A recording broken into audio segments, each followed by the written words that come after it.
MA final year geography के आप सभी विद्यार्थियों का मैं डॉक्टर आलोक जैन इंडस्ट्रियल ज्योग्राफी की क्लास में स्वागत अभिनंदन करता हूं। छात्रों, हमने पिछली क्लासेस में उद्योग अवस्थिति और उसकी विभिन्न संकल्पनाओं के बारे में पढ़ा था और एक वेबर नामक विद्वान का सिद्धांत भी हमने पढ़ा था। उसी क्रम में आज उद्योग स्थानीकरण के सिद्धांत के अंतर्गत हम ऑगस्ट लोश द्वारा प्रतिपादित सिद्धांत की व्याख्या करेंगे। लोश के सिद्धांत को पढ़ने से पूर्व हम एक विचारधारा जो विभिन्न विद्वानों ने दी है उसकी बात करेंगे, क्योंकि लोश का संबंध उसी विचारधारा से है। ये विचारधारा है बाजार क्षेत्र विचारधारा, जो मैंने शुरुआत में आपको समझाया था कि उद्योग की स्थापना के संबंध में कौन कौन सी विचारधाराएं और सिद्धांत प्रतिपादित किए गए हैं। उन सिद्धांतों और विचारधाराओं में हमने दो वर्गों में विभाजन किया था, एक भूगोलवेत्ताओं द्वारा प्रतिपादित और दूसरी अर्थशास्त्रियों द्वारा प्रतिपादित विचारधाराएं। उन्हीं में से एक विचारधारा है बाजार क्षेत्र विचारधारा, और इस पर आधारित सिद्धांत जो दिए हैं उनमें ऑगस्ट लोश, स्मिथ, फीटर, स्केफर आदि विद्वान हैं।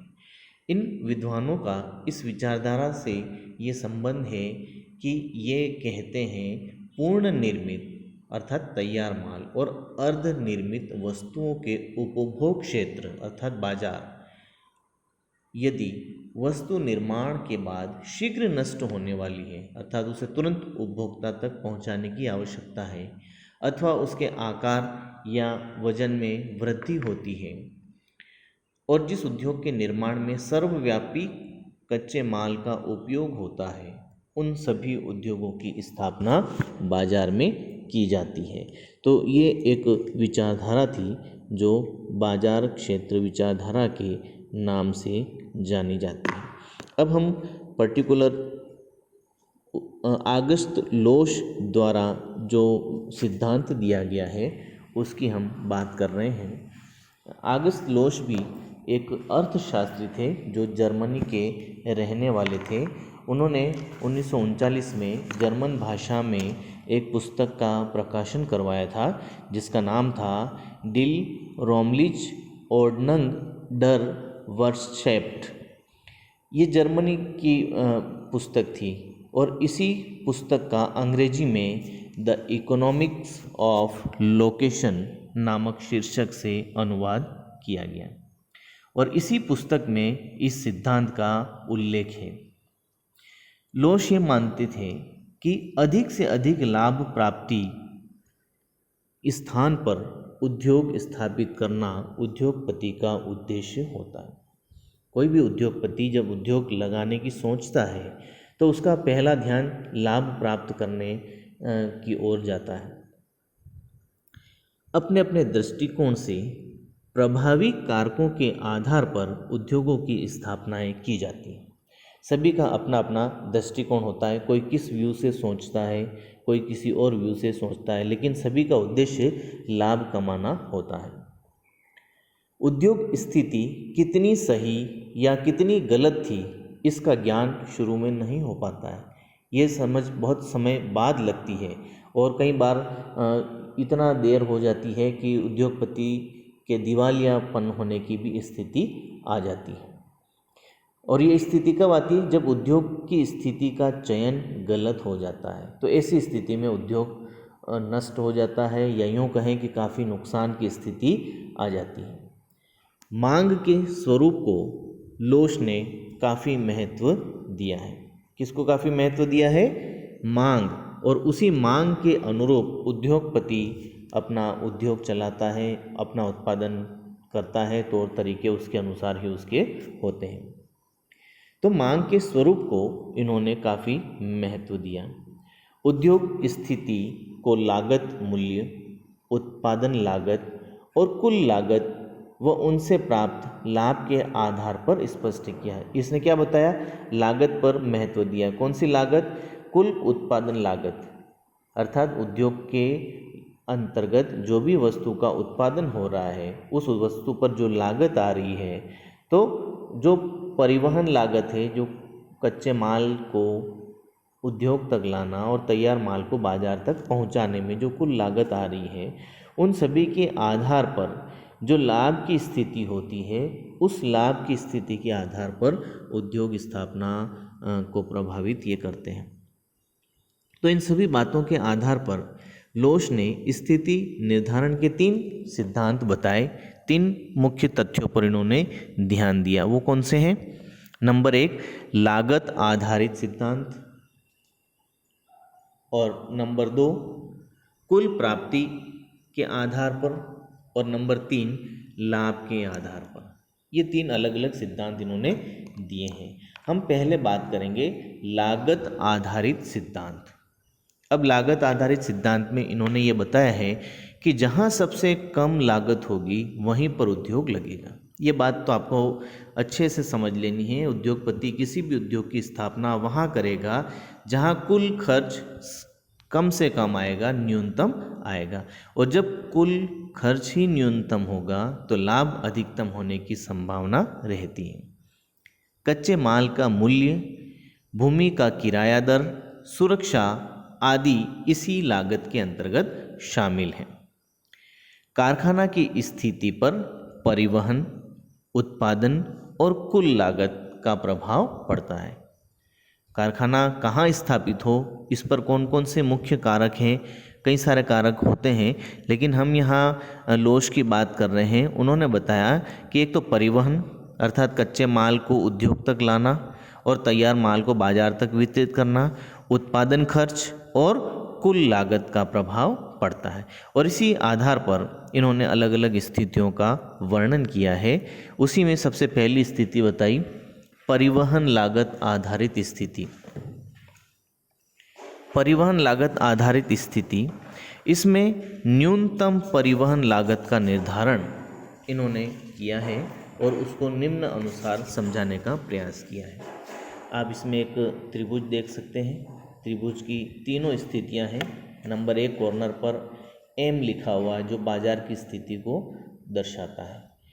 P त्रिभुज के अंदर की स्थिति कारखाने की स्थिति है। RM1 और RM2 ये दोनों कच्चे माल के स्रोत हैं। अब इसके आधार पर इन्होंने ये बताने का प्रयास किया है कि यदि कच्चे माल एक से अधिक स्रोत पर है, एक बाजार स्थिति है, तो ऐसी स्थिति में जो कारखाना होगा वो त्रिभुज के अंदर की जो स्थिति है वहाँ सबसे लाभदायक होगा। इन्होंने ये बताया कि न्यूनतम परिवहन लागत का निर्धारण कैसे किया जाएगा? यदि 2 कच्चे माल स्रोत और एक बाजार हो, अर्थात दोनों का बाजार एक समान हो, तो ऐसी स्थिति में कारखाने की स्थापना तीनों स्थल से बनने वाले त्रिभुज के अंदर होगी, जो डायग्राम मैंने अभी आपको बताया। नंबर 2, यदि कच्चे माल के स्रोत अनेक हो, अभी तो यहाँ केवल 2 कच्चे माल स्रोत और एक बाजार था। दूसरी स्थिति ये बता रहे हैं कि यदि कच्चा माल और बाजार दोनों ही अनेक हों, तो ऐसी स्थिति में इन सभी कारकों के मध्य जहाँ भी संतुलन होगा वहाँ उद्योग की स्थापना होगी और उस संतुलन वाले भाग पर ही सर्वाधिक लाभदायक स्थिति मानी जाएगी।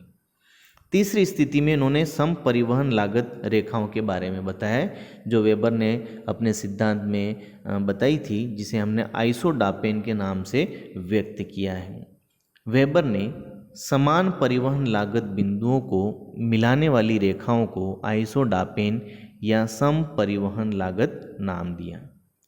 कच्चे माल और तैयार माल की यातायात लागत दर्शाने वाली रेखाएं उद्योग के स्थिति निर्धारण में अपना महत्व रखती हैं।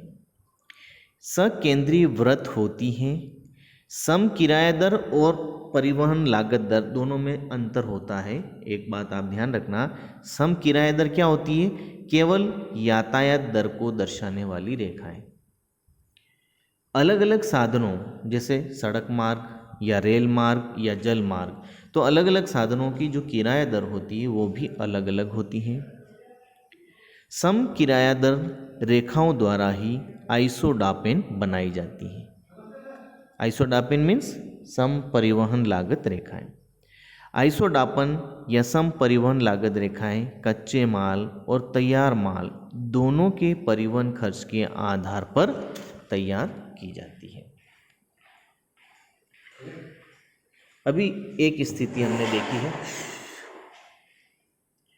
दूसरी स्थिति है उत्पादन लागत आधारित स्थिति। यह लागत स्थिति को निर्धारित करती है। उत्पादन की लागत जब कुछ कारकों से बढ़ जाती है तो उसे कम करने हेतु स्वयं कारखाना उत्पादक कारक स्थल पर ही स्थापित किया जाता है। जल्दी खराब होने वाले कच्चे पदार्थ, मुश्किल से स्थानांतरित होने वाले पदार्थ ऐसे ही कारक होते हैं जो उद्योग स्थिति को प्रभावित करते हैं। जैसे दुर्लभ संसाधन, विशिष्ट जलवायु जो हर जगह उपलब्ध नहीं होती है, अति कुशल और दुर्लभ श्रमिक इसी वर्ग के अंतर्गत आते हैं। तो ऐसी स्थिति में उत्पादन लागत के आधार पर कारखाने की स्थापना निर्धारित की जाती है। और तीसरी स्थिति इन्होंने बताई कुल लागत के आधार पर स्थिति, अर्थात कुल लागत जहाँ कम से कम होगी वहाँ स्थिति का निर्धारण होगा। कच्चे माल को एकत्रित करना और तैयार माल को वितरित करना, मतलब अलग अलग क्षेत्रों में जो कच्चा माल बिखरा हुआ है उन्हें उद्योगों तक पहुंचाना और फिर वहां से माल जो तैयार हुआ है या उत्पादन हुआ है उसे बाजार में पहुंचाना। तो इन दोनों में परिवहन पर खर्च आता है, इसे हम परिवहन लागत कहते हैं। तो दोनों की जो परिवहन लागत होती है वो उद्योग की स्थिति को प्रभावित करती है और ये दोनों की परिवहन लागत मिल करके कुल लागत निर्धारित करती हैं। तो कच्चे माल को अलग अलग क्षेत्रों से उद्योगों तक लाना होता है और उत्पादित माल को बाजार में पहुंचाना हो तो परिवहन मुख्य भूमिका निभाता है। अतः इन दोनों पर होने वाले कुल खर्च या लागत पर उद्योग स्थिति निर्भर करती है। उत्पादन खर्च या यातायात लागत न्यूनतम होने पर भी स्थिति स्पष्ट हो जाती है, लेकिन कुल लागत न्यूनतम होना आवश्यक है, अर्थात कुल न्यूनतम लागत वाला स्थान ही उद्योग का स्थान होगा, अर्थात वहीं पर उद्योग की स्थापना की जाएगी। और सेकेंड पार्ट उसने बताया है कुल प्राप्ति आधारित स्थिति। अभी तक हमने जो बात की थी वो थी लागत आधारित स्थिति, और लागत आधारित स्थिति में हमने तीन बातें देखी थी, परिवहन लागत, उत्पादन लागत और कुल लागत। दूसरा पॉइंट उन्होंने समझाने का प्रयास किया है कुल प्राप्ति आधारित कारखाना स्थिति। कुल प्राप्ति मतलब आय कि कितना लाभ उसे मिला।